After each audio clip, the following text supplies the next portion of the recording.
তরমুজটা কত সুন্দর লাল, দেখুন এর কালারটা কত সুন্দর এসছে। এর নামটাও যেমন সুন্দর, খেতেও সেরকম সুন্দর লাগে।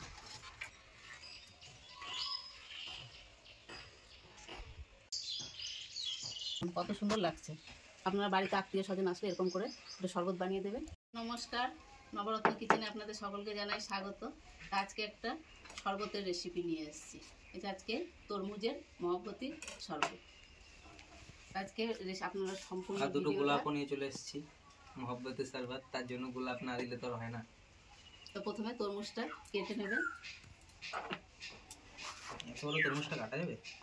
হ্যাঁ, কাটা যাবে।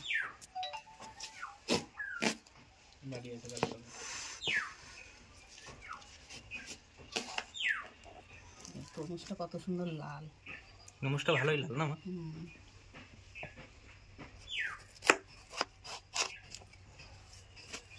দুপুর রোদে এরকম ঠান্ডা ঠান্ডা তরমুজটা আমি প্রথমে এরকম করে নেবো।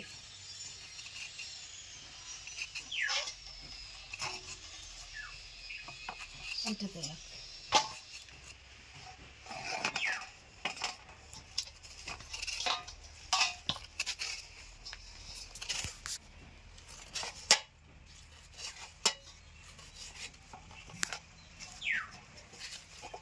তরমুজটা একদম বালি বালি না, ওর জন্য পিস ছোট ছোট হচ্ছে না।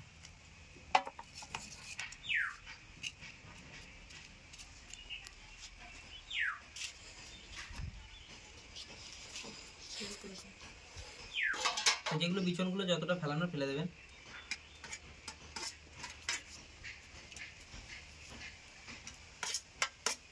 তারপরে ওরকম সেম একই রকম ভাবে কেটে নেব।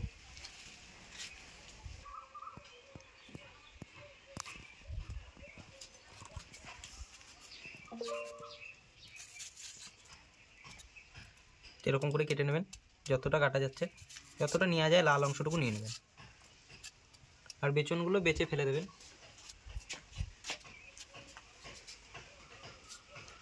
তরমুজটা আমার কাটা হয়ে গেছে। এবার একটু চিনি লাগবে শরবতের জন্য, তো চিনিটা প্রথমে গুঁড়ো করে নিচ্ছি, তারপরে দুধটা ঢেলে নেব। আমি এখানে ছোট বাটি দু বাটি মতো নিয়েছি চিনি। আপনারা পরিমাণ মতন দেবেন, যেরকম মিষ্টি খাবেন সেরকম।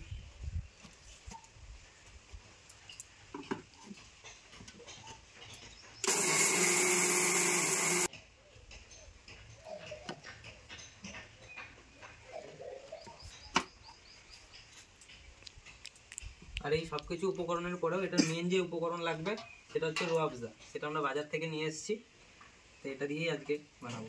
তুমি বানাও না? আমি দুধটা প্রথমে এই গামলায় ঢেলে নেবো। আর এটা দুধটা আমি জাল করে একটু ঘন করে নিয়েছিলাম, তারপরে ঠান্ডা করে নিয়েছি।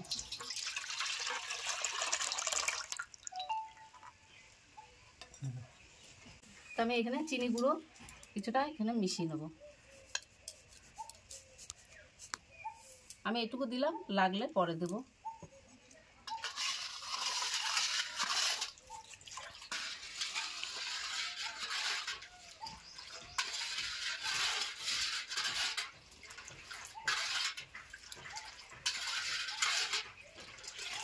আমার এই যে দুধটা গোলানো হয়ে গেছে, চিনিটা গুলে গেছে। এবার আমি তরমুজের টুকরোগুলো দিয়ে দেবো। আর বীজগুলো আমি ছাড়িয়ে পরিষ্কার করে নিয়েছি। আইস কিউবগুলোও নিয়ে নিয়েছি। আর মেন উপকরণ বরফ। ঠান্ডায় শরবতটা ঠান্ডায় ভালো লাগে। আমি এখানে কিছু বরফের টুকরো দিয়ে দেবো।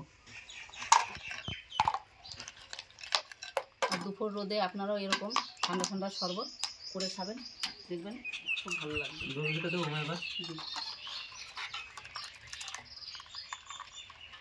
মেন উপকরণ এইটা।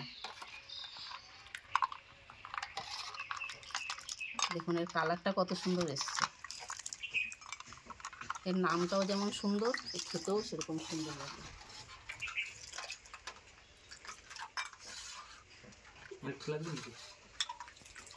আর অল্প একটু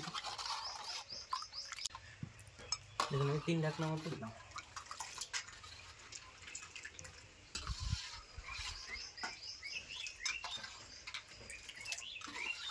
তো আমি আরেকটা এর উপর থেকে একটু সুন্দরভাবে সাজানোর জন্য একটু গোলাপ নিয়ে এসেছি। দেখুন গোলাপের পাপড়ি, তো এটা আমি এর উপর থেকে দিয়ে দেবো। তো প্রথমে গোলাপের পাপড়িগুলো ছাড়িয়ে নিই।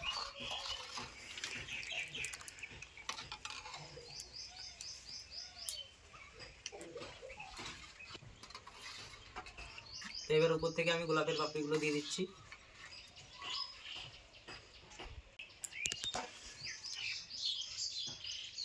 দেখুন এটা কত সুন্দর দেখতে লাগছে। সুন্দর হওয়ার জন্য এটা আপনারা দিতেও পারেন আবার নাও দিতে পারেন। এবার আমি এই যে কাচের গ্লাস নিয়েছি, এই কাচের গ্লাসে শরবতটা ঢেলে নেব।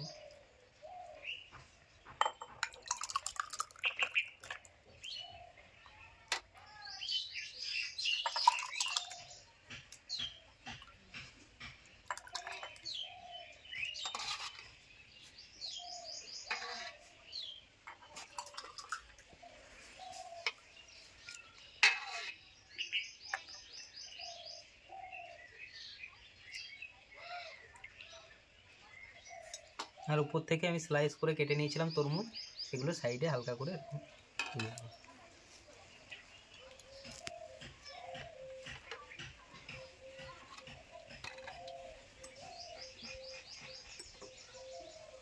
দেখুন কত সুন্দর লাগছে।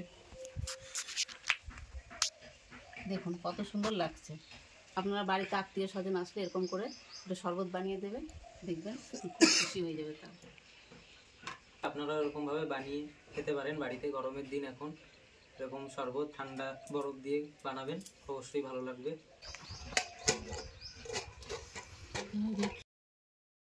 আমাদের শরবত তো রেডি হয়ে গেছে। এবার প্রথমে একটু খেয়ে দেখবো, আমি একটু খেয়ে দেখছি প্রথমে কেমন হয়েছে। সমস্ত কিছু ঠিকই আছে। আর গরমের দিনে এরকম ঠান্ডা ঠান্ডা শরবত খেয়ে দেখবেন, অবশ্যই অনেক ভালো লাগবে। বাড়িতে অবশ্যই একবার আপনারা এটা বানিয়ে খাবেন। এই রেসিপিটা যদি আপনাদের ভালো লেগে থাকে অবশ্যই আমাদের চ্যানেলটিকে সাবস্ক্রাইব করবেন, আমাদের পাশে থাকবেন। ধন্যবাদ।